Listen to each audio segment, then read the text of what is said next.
এখানে দেখতে পাচ্ছি ভগবান শ্রীকৃষ্ণ রয়েছেন আর ওখানে ভক্ত সুদামা রয়েছে।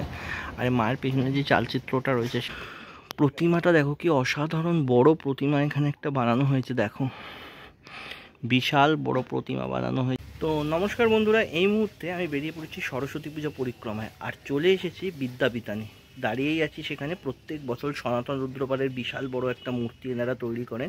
ঠিক মায়ের পায়ের সামনেই আমি দাঁড়িয়ে আছি এবং এখানে যে মায়ের যে প্রতিমাটা হয় বিশাল বড়, সেটাই তোমাদের দেখাবো। বেশি দেরি করব না, ঠিক আমার পেছন দিকেই মায়ের মূর্তিটা রাখানো আছে, সেটা তোমাদের একবার দেখিয়ে দেবো।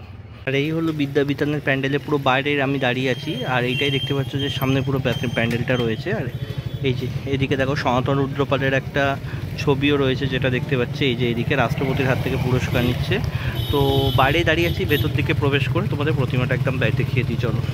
তো বন্ধুরা, এই মুহূর্তে চলে এসেছি আমাদের সিরিটে যে বিদ্যাপিতান আছে সেখানে দেখো প্রত্যেক বছরের মতো প্রতিমাটা দেখো কি অসাধারণ বড় প্রতিমা এখানে একটা বানানো হয়েছে। দেখো বিশাল বড় প্রতিমা বানানো হয়েছে। পুরোটা তো ক্যামেরাতে আসছে না, যতটা ক্যামেরাতে আসছে ততটাই তোমাদের দেখাবার আমি চেষ্টা করব।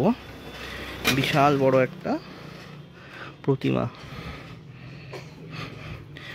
তো তোমাদের দেখাবো মায়ের যে কাপড়টা আছে কি অসাধারণভাবে সাজা। আর পুরো যে মায়ের উপরে যে কাজটা হয়েছে সেই কাজটাও কিন্তু অসাধারণ অসাধারণ কাজ। উপরে সরস্বতী আছে, তারপরে রাধা কৃষ্ণ আছে, আর এদিকেও কিছু মায়ের সখীরা দেখতে পাচ্ছি। আর এদিকে যতদূর মনে হচ্ছে ভগবান বিষ্ণু রয়েছে, আর এটা মনে হয় মাতা লক্ষ্মী। আর এখানে ভগবান কৃষ্ণ রয়েছেন আর সুদামা।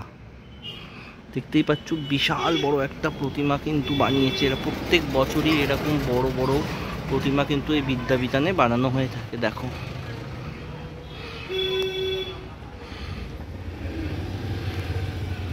তোমাদের দেখাবো। এবং মায়ের যে চারপাশটা আছে এখানেও কিন্তু অনেকটা কাজ করা আছে। বিভিন্ন রকমের যে চালচিত্রটা আছে সেখানেও কিন্তু কিছু কিছু সরস্বতীর যে 9টা রূপ আছে সেই রূপকেও এখানে ফুটিয়ে তোলা হয়েছে। দেখাবো তোমাদের। দেখো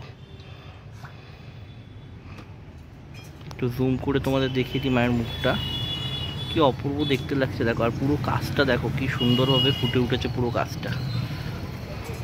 এখানে দেখতে পাচ্ছি ভগবান শ্রীকৃষ্ণ রয়েছেন আর ওখানে ভক্ত সুদামা রয়েছে। আর মায়ের পেছনে যে চালচিত্রটা রয়েছে সেটাই দেখাবো। দেখো মা সরস্বতীর প্রত্যেকটা রূপ কিন্তু এখানে দেখানো হয়েছে। পুরো চক্রাকারে গিয়ে এখান থেকে গিয়ে এদিকে সবকটা রূপই দেখানো হয়েছে। আর উপর দিকেও দেখাবো। একদম প্রথমে রয়েছে জগন্নাথ দেব। দেখো কি অসাধারণ লাগছে কিন্তু দেখতে, দারুণ লাগছে। এবং মায়ের কাপড়টাতেও দেখাবো, পুরোটাই কিন্তু একটু কাঠের যে কাজ আছে অনেকটা সেরকমই লাগছে, সেরকম ধরনের কাজ হয়েছে, কিন্তু অপূর্ব কাজটা হয়েছে। এদিকে তোমাদের দেখাবো। দেখো এদিকেও ভগবান কৃষ্ণ রয়েছে আর রাধা রানী রয়েছে। অপূর্ব লাগছে, অপূর্ব।